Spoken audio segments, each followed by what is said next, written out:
Hi everyone, I'm Sarah Moon, she, her pronouns, an elementary instructional coach and interventionist here in Durham, North Carolina, and also an expert mentor for modern classrooms.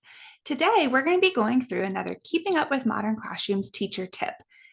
This time, all about Open Table, which is a protocol that can help both learners and educators. So Open Table can be used in all subjects areas. And essentially, it's dedicated time where that teacher table is open. And during that time, educators can catch up on checking work and giving feedback and mastery checks. And learners can get teacher time and they can ask questions and they can turn in assignments. Open Table is a great way to kind of balance that need for small group instruction and one-on-one check-ins. So essentially what this will look like is you pull small groups, you're doing all of that, and then you come to open table time. And during open table time, here is your teacher table. I have 5 seats around my teacher table, and those are represented by these rectangles. And then you're sitting right there in your teacher chair, right? And during open table, students can come and sit with you. Those learners can come and sit with you as long as there is an open seat. And so this learner may come because they need feedback on their mastery check. They're going to go ahead and hand it to you. You'll do a quick check, give it to them, and they move on. This one might need to revise their mastery check, right? And so they're asking you, hey, I noticed that you put this, trying to figure out this. You can give them some pointers and they can revise it right there with you. And then again, they move on when they're ready. This one over here, maybe they have a question about their practice. They're trying to work through it, or maybe they use the self-check and now they just need you. And so you go ahead and give them some guidance in that moment. This one just wants to celebrate you that they finally passed Mastery Check 3.3, right? Which is great. And then lastly, this one up here, well, they're one of those duct tape learners and they really just want to hang, right? We have those learners that they just want to be with you, right? And it's great that they want to be with you, but it can also be difficult to balance that need while you're also pulling small groups. So I have found that Open Table really helps these duct tape learners because the duct tape learners know that Open Table is coming.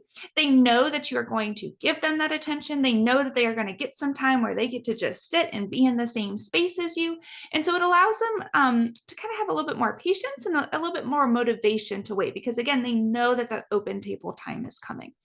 And then the other thing is while these learners might be with you for a couple minutes, you might have some other learners over here waiting for an open table seat. Having learners kind of wait and move in and out allows it to be a very flexible process, while it also kind of allows learners to self-regulate how much time they're spending with you on that one-on-one, because they might see, oh, hey, I have a friend over here, that's waiting. So I'm just going to tell Miss Moon that, hey, I passed my mastery check. I'm going to get a high five from her, and then I'm going to move on. A couple of things to consider if you are planning on incorporating Open Table within your classroom. The first thing is that it's important to make sure that learners understand what Open Table time is. Often I'll tell my learners what Open Table time is and what it is not. With some of the things that it's not, like asking Miss Moon if you can go to your bathroom because that's why we have our signal. Or it's not coming over to tell me a funny joke because that's when we have morning check-in time, right? And so making sure they understand the things that they can come to you for during open table time and when they can expect it. Typically, I do open table time for about 10 minutes in the middle of a period in between small groups, and then 10 to 15 minutes at the end before we do our closing routine. And then consider having a signal for open table time. I have one of those little hotel bells. Sometimes educators like to do chimes, some kind of signal so that way students know when open table time is. And it can be helpful to set a timer as well, especially as you're starting to get into the swing of doing open table. And then lastly, remember to make open table time work for you as an educator. You don't have to give that signal right away. One of the best things about open table time is I might take about 2-3 minutes to go ahead and go through some practices or some mastery checks, do a quick student one-on-one, and then I'll allow open table. And so that way we can really make sure that as an educator, we're not getting stuck in that whole checking and grading cycle. All right, if you liked this teacher tip, be sure to check out our other updates and best practices from modern classrooms around the world on all of our socials. And if you're not already a part of our private teacher discussion group on Facebook, we hope to see you join soon.